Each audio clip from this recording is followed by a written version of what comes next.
ऐसे print and electronic media से जो हमारे दोस्त यहाँ आए हैं उनका मैं दिल से की उम्मीद गहराई से वेलकम करता हूँ। शॉर्ट टर्म नोटिस में हमने आपको यहाँ बुलाया Jammu Kashmir civil society forum और पेंशनर्स यूनाइटेड फ्रंट के दफ्तर पर। हमारे दफ्तर पर कल से लगातार जो हमारे इंचार्ज लेक्चरर्स हैं 36 सब्जेक्ट्स के स्ट्रीम्स के, जिनमें से 50% 6 सब्जेक्ट्स के 50% रेगुलेशन हुई है और 50% नहीं हुई है, वो हमारे पास आए। उन्होंने जो पैथेटिक जो टेल है उनके जो मसाइल हैं उन्होंने हमारे सामने रखे। पिछले तकरीबन 2011 से लगातार ये सेक्रेटरीट का तवाफ़ करते रहे, सेक्रेटरीट का चक्कर लगाते रहे, क्योंकि इससे पहले 3 बार सरकार ने डिसीजन किया है, 2 बार काबीना डिसीजन हुआ है, 1 time exemption for all the 36 subjects उनको रेगुलराइजेशन के बारे में, दूसरी बार भी 1 टाइम हुआ है और तीसरी बार 2018 में एक सैक डिसीजन हुआ है जिसमें सरकार ने एक सैक वालों ने ये ऑर्डर दिया है कि जितने भी सब्जेक्ट्स पेंडिंग है, जितने भी इंचार्ज कैपेसिटी में हमारे लेक्चरर्स, हमारे प्रिंसिपल्स, हमारे हेडमास्टर्स हैं, उनको एक बार ही रेगुलर किया जाएगा। लेकिन उसके बाद 2018 से लगातार आज तक 2019 में जेएडी ने एक ऑर्डर निकाला है। उन्होंने उस ऑर्डर में यह लिखा है जितने भी पेंडिंग सब्जेक्ट्स हैं 36 स्ट्रीम्स में, जितने भी पेंडिंग अनरेगुलराइज्ड लेक्चरर्स हैं उनको रेगुलर किया जाए। लेकिन आज तक जो हम पूरा देख रहे हैं 11 साल लगातार बावजूद सरकार 6-6 महीने के बाद इंचार्ज लेक्चरर से यह कहा कि आप वो सर्टिफिकेट लाओ,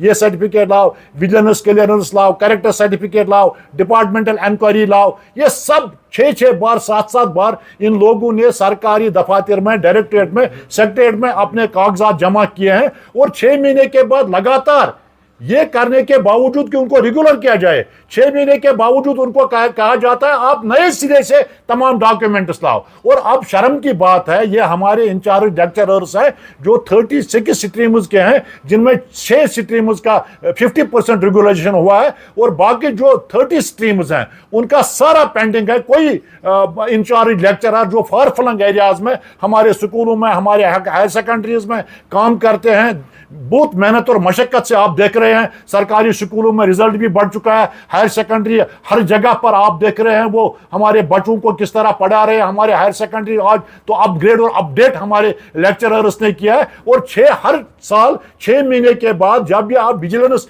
क्लियरेंस के लिए बार बार हमारे इंचार्ज लेक्चर, जिनको हम मेमारी कौम कहते हैं, विजिलेंस दफ्तर जाते हैं और उनको वो ह्यूमिलिएट करते हैं।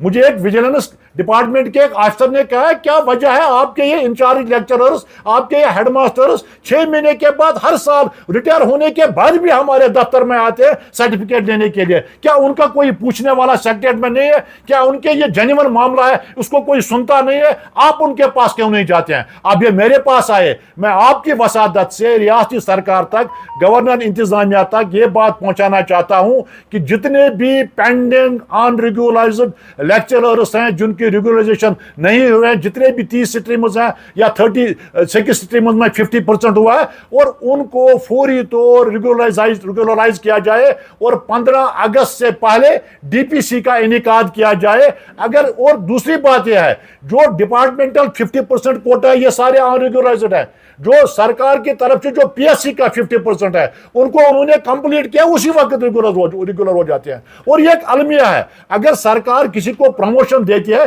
प्रमोशन ऑर्डर के साथ साथ उसको कंफर्म भी किया जाना चाहिए। ये कौन सा मुसीबत है ये हेडमास्टर, ये लेक्चरर जब इनका रिजल्ट डाउन होता है कहीं भी किसी भी वजह से, सरकारी लेकिन की वजह से, इंफ्रास्ट्रक्चर की कमी से, स्टाफ न होने की वजह की कमी से, लेकिन उनकी इंक्रीमेंट बंद होती है। जब ये रिटायर होते हैं तो रिटायर होने के वक्त उनको जो पेंशन बनता है वो मास्टर ग्रेड का बनता है।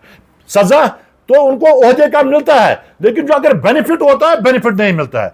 मैं आपके माध्यम से सरकार तक यह बात पहुंचाना चाहता हूं, बिलखुसूस गवर्नर इंतजामिया तक, वर्दी चीफ सेक्रेटरी साहब तक, principal secretary education Alok Kumar ji के सामने भी यह बात रखना चाहता हूं, क्योंकि आलोक कुमार जी ने इससे पहले भी मेरे एक इशू मैंने उसके पास ले गया था, वो हेडमास्टर्स का, जाडियोज का, उसमें से उन्होंने तकरीबन 4,500 हेडमास्टर जाडियोज को रेगुलर किया है। लेकिन अब भी डिपार्टमेंट में जितने भी लोग नीचे काम कर रहे हैं पता नहीं वो किस तरीके से उस मसले को पेश कर रहे हैं। अब भी 1100 वो इंचार्ज हेडमास्टर्स, इंचार्ज जाडियोज, उनको उनकी रेगुलराइजेशन नहीं होती है। और लेम एक्सक्यूज यह है कि जब वो कहते हैं सरकारी दफ्तर पर सेक्रेटरीट में उनको हमारे एचआरएम सेल वाले हमारे ऑफिसर्स ये कहते हैं कि जब आपने हमको प्रमोट किया है जेड मास्टर एज जडियो पोस्ट नहीं था।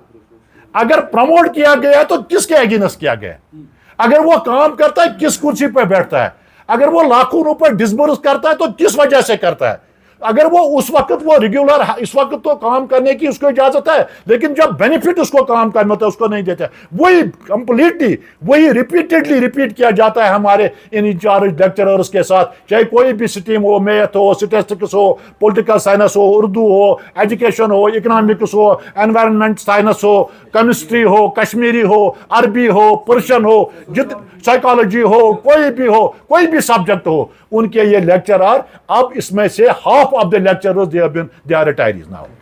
वो रिटायर होने के बाद बहुत सारे सोशल इश्यूज भी होते हैं। रिटायर होने के बाद उनको बार बार सेक्रेटरीट का तवाफ करना पड़ता है। वो होना तो ये चाहिए था। ये अब सीनियर सिटीजन्स हैं, ये पेंशनर्स हैं, इनके लिए काउंटर अलग होना चाहिए, उनको दफ्तर पर तवाफ करने के लिए नहीं जाना चाहिए। अब सीनियर सिटीजन होने के नाते, पेंशनर होने के नाते इनके साथ भी नाइंसाफी है, जो डिपार्टमेंट में लाइव इस वक्त काम करते हैं। और सरकार एक तरफ उनको ड्यूटी तो आप देखते हैं, अब आज ड्यूटी तो हम उसको वेलकम करते हैं, ड्यूटी अच्छी ड्यूटी हमारे लोग देते हैं, वेलकम करते हैं, लेकिन ड्यूटी के साथ कितने भी एक्टिविटीज, कितने भी डॉक्यूमेंटेशन उन लेक्चरर उसको अपने हायर सेकेंडरी में काम कर 100% वो उसमें कामयाब हैं। लेकिन जब वो रेगुलराइजेशन की बात करते हैं तब कहते हैं लॉ विजिलेंस क्लियरेंस, ला वो फलानी सर्टिफिकेट, ला वो दूसरी सर्टिफिकेट, लॉ डिपार्टमेंट से। और कुछ एक ऐसा मामला मैं आपके सामने रखना चाहता हूं जो कागजात डिपार्टमेंट से खुद मांगने चाहिए, जो डायरेक्टरेट को डॉक्यूमेंट बनाने चाहिए थे, जो डायरेक्टरेट को सबमिट करना चाहिए था डॉक्यूमेंट, जो सीओ ऑफिस को सबमिट करना चाहिए था डॉक्यूमेंट, आज वो आप उस लेक्चरर से मांग रहे हैं जिसको 10 मिनट की भी ड्यूटी से वो घर हाजिर नहीं रख सकता। आज आप उस लेक्चरर से मांग रहे हैं जो बीमार है, रिटायर है, जिसके बच्चों की परेशानी है। आप हमारा काम करो। अगर वो तनख्वाह लेते हैं तो ये क्यों काम करते हैं? हम सरकार से कहना चाहते हैं, हम व्हाइट पेपर इसमें निकालेंगे। अगर सरकार ने फौरी तौर इन अनरेगुलराइज्ड लेक्चरर्स को, हेडमास्टर्स को रेगुलर नहीं किया गया, ये हजारों की तादाद में है। 2500 से ज्यादा हमारे लेक्चरर्स हैं 36 सब्जेक्ट्स में, 1100 हमारे ड्रॉपीज हेडमास्टर हैं। ये 4-5 हजार का फौज है और उनके साथ हमारी पेंशनर सब जुड़ेंगे, लाखों पेंशनर उनके साथ हैं, सिविल सोसाइटी के हजारों रजाकार उनके साथ हैं। कहीं ऐसा ना हो अगर सरकार ने फिर लेतलात से काम लिया, Jammu Kashmir civil society forum, pensioners association, senior citizen और रिटायरी जो भी लेक्चरर हैं, जो इस दर्द के शिकार हैं, हम सब पूरा मन तो वो सड़क पर बैठ के अपनी दास्तान पूरी कौम के साथ, पूरी आवाम के सामने रखेंगे।